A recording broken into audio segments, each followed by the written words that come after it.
அனைவருக்கும் வணக்கம். தெய்வீக பலன்கள் சேனல் சார்பாக தங்களை அன்புடன் வரவேற்கிறோம்.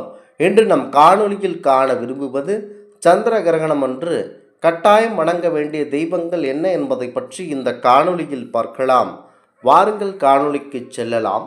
மறக்காமல் ஒரு சப்ஸ்கிரைப் செய்யவும். சந்திர கிரகணம் அன்று மனக்குழப்பம் மற்றும் தோஷங்கள் நீங்க சந்திர கிரகண அதிபதியான அன்னை பராசக்தி மற்றும் அம்பிகையை நீங்கள் தாராளமாக வழிபடலாம். சிவபெருமானை வணங்குவது கட்டாயமாகும். சந்திர பகவானுக்கு ஏற்ப ராகு கேது தோஷம் நீங்க கிரகண காலத்தில் ஓம் நமச்சிவாயா அல்லது அம்பிகை பாடல்களை தாராளமாக பாடலாம். சந்திரன் தாயாக கருதப்படுவதனால் அம்பிகை வழிபாடு சந்திர தோஷத்தை கண்டிப்பாக போக்க வல்லது. சந்திரன் சிவபெருமான் தலையினில் இருப்பதனால் கிரகண நேரத்தில் சிவனருள் வேண்டி வழிபாடு செய்வது சிறப்பு மிக்கது. கிரகணத்தை ஏற்படுத்தும் ராகு கேதுவின் பாதிப்புகள் நீங்க காளஹஸ்தி போன்ற சிவஸ்தலங்களுக்கு ராகு கேது பூஜைகள் செய்வது அதிகப்படியான நல்லதாகும். திருமண தடை, குழந்தை பேறு தடை, எந்த விதமான உங்கள் வாழ்க்கையில் கஷ்டத்தில் துன்பப்பட்டு கொண்டிருந்தீர்கள் என்று சொன்னால் இந்த ராகு கேது வழிபாடு உங்கள் சக்திக்கேற்ப தாராளமாக செய்யலாம். கிரகண நேரத்தில் தியானம், ஜபம், மந்திர பாராயணம் செய்வது லட்சக்கணக்கான பல மடங்கு அருள் நமக்கு தேடித்தரும். கிரகண நேரத்தில் ஸ்ரீ நமஸ்கரயம், அடுத்ததாக தர்ப்பண மகம், கரியே போன்ற சங்கல்ய மந்திரங்களை கூறி வழிபடலாம். கிரகண காலத்தில் உணவு உண்பதை தவிர்த்து மனதில் இறைவனை நிலைநிறுத்த கண்டிப்பாக வேண்டும். குளித்து முடித்த பின் வீடு மற்றும் பூஜை அறையில் சுத்தம் செய்து வீட்டில் உள்ள சிலைகளுக்கு பால், சந்தனம், மஞ்சள் கொண்டு அபிஷேகம் செய்து நைவேத்தியம் படைத்து தாராளமாக வழிபடலாம். கண்டிப்பாக இந்த சந்திர பகவானின் அருளை முழுமையாக பெறலாம். முக்கியத்துவம் பெற்றிருக்கிறோம். சந்திர கிரகணம் நிகழும் காலத்தில் எந்த முடிவையும் கண்டிப்பாக எடுக்கக்கூடாது. இறைவன் தனது சக்தி அதிகப்படுத்தும் காலம் இந்த காலமாகும். முக்கியமாக இந்த கிரகண காலத்தில், அதனால் அந்த நேரத்தில் நாம் நம் சக்தியை அதிகப்படுத்தி கொள்ள வேண்டும். சந்திரகிரகணம் என்பது மனக்குழப்பத்தை தரக்கூடிய காலமாகவே அமையும். சந்திரனுக்குரிய தெய்வமாக இருப்பது நம்முடைய அன்னை பராசக்தி தாயாகும். சந்திரனின் தாய் கிரகம் என்பதனால் சந்திர கிரகணத்தன்று அம்பிகை வழிபட வேண்டும். கிரகண வேளையில் அம்பிகைக்குரிய பாடல்களை பாராயணம் தாராளமாக செல்லலாம். அபிராமி அந்தாதி பாடலை பாராயணம் செய்தால் நல்லது நடக்கும். பொதுவாக கிரகணங்களை இரண்டு வகையாக நாம் சொல்லுகிறோம். ஒன்று சந்திர கிரகணம், மற்றொன்று சூரிய கிரகணம். சுழற்சியின் அடிப்படையில் ஒரு ஆண்டிற்கு 3 அல்லது 4 முறை கிரகணம் ஏற்படுகிறது. இதில் சந்திர கிரகணமானது சூரியன், பூமி, சந்திரன் மூன்றும் ஒரே நேர்கோட்டில் வரும்பொழுது பூமியின் நிழல் சந்திரன் மீது விழுவதை நாம் சந்திர கிரகணம் என சொல்லுகிறோம். இதை விஞ்ஞானம் கூறுகிறது. அதேபோல் ராகு கேது கிரகணங்கள் சந்திரனை விழுங்கும் நிகழ்வு என புராண கதைகள் நமக்கு சொல்லுகின்றன. முக்கியமாக இது மார்ச் மாதம் 3ஆம் தேதி நிகழ வல்லது. இது முக்கியத்துவம் இருந்ததாக இருக்கின்றன. இந்தியாவின் கிழக்கு பகுதியில் முழு சந்திரவான் கிரகணமாகவும் மற்ற பகுதி நேரமாக கிரகணம் தோன்ற உள்ளது. இதனால் வெறும் கண்களாயே சந்திர கிரகணத்தை பார்க்கலாம். முக்கியமாக எந்த பாதிப்பும் இந்த சந்திர கிரகணத்தில் ஏற்படாது.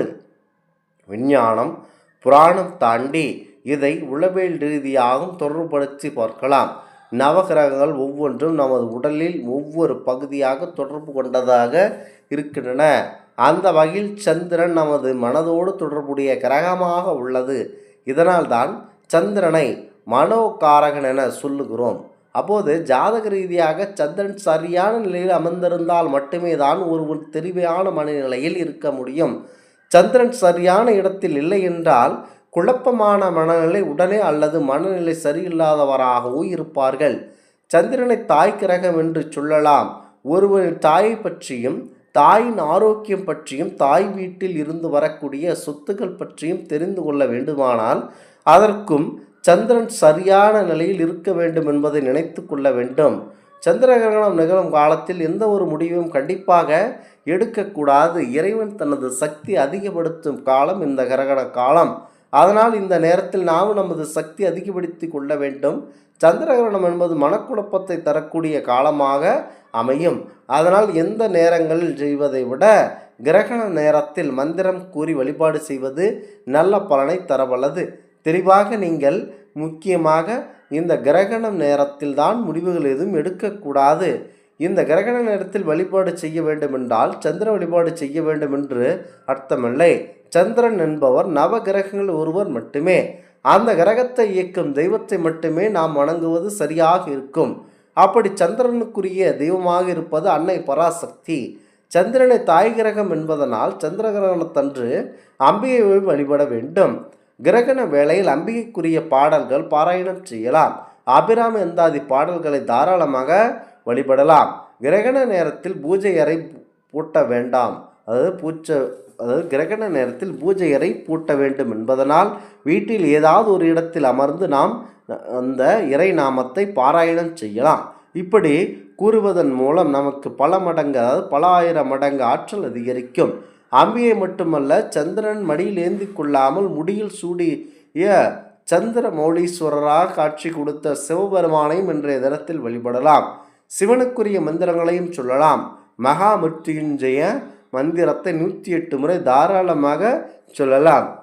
கிரகண நேரத்தில் பெருமாளையும் வழிபடலாம். சந்திரன் பார்க்கடலில் இருந்து தோன்றியதனால் அவரது தாய் வீடான பார்க்கடலில் சயனத்தில் இருக்கும் பரந்தாமனையும் வழிபாடு செய்வது சிறப்புக்குரியது. மனதில் குளுமையை ஏற்படுத்தக்கூடியவர் நாராயணர். அவரை இந்த கிரகண வேளையில் வணங்கலாம்.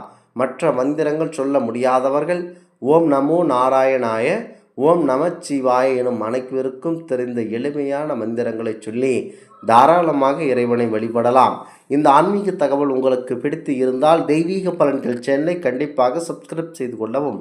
மீண்டும் ஒரு நல்லதொரு காணொளியில் உங்களை சந்திக்கிறோம். நன்றி, வணக்கம்.